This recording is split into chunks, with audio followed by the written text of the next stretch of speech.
பட்டுக்கோட்டையை ஆண்ட பட்டுவன் என்ற குறுநில மன்னனின் பெயரால் இவ்வூர் பட்டுக்கோட்டை என்று அழைக்கப்படுகிறது.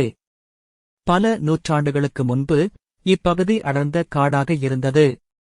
கோயில் அமைப்பு. இந்தக் கோயில் ஒரு சிறிய கற்கோயில்.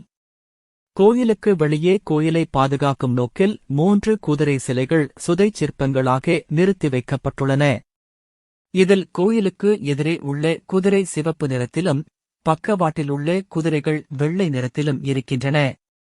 கோயில் நுழைவாயிலுக்கு முன்பாக சிம்ம வாகனம் அம்மனை பார்த்தபடி கம்பீரமாக வீற்றிருக்கிறது. அதற்கடுத்து திரிசூலமும் 5 அடி உயர 9 வரிசை சரவிளக்கும் இருக்கிறது. நுழைவாயிலின் 2 பக்கமும் 2 பெரிய பூதத்தையா சிலைகள் உள்ளன. கோயிலையும் இங்கு வரும் பக்தர்களையும் காப்பதுதான் இவர்கள் வேலை. இவர்களுக்கு அருகே தூவார சக்தி, பாவை விளக்கு சிலைகள் உள்ளன. காவல் தெய்வம். பட்டுக்கோட்டை நகரத்தின் காவல் தெய்வமாகவும் அந்த வட்டார மக்களின் குலதெய்வமாகவும் நாடியம்மன் போற்றப்படுகிறார்.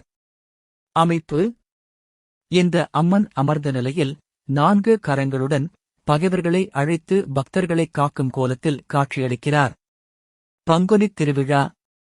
இக்கோயிலின் மிக முக்கியமான நிகழ்வு பங்குனிப் பெருவிழா ஆகும்.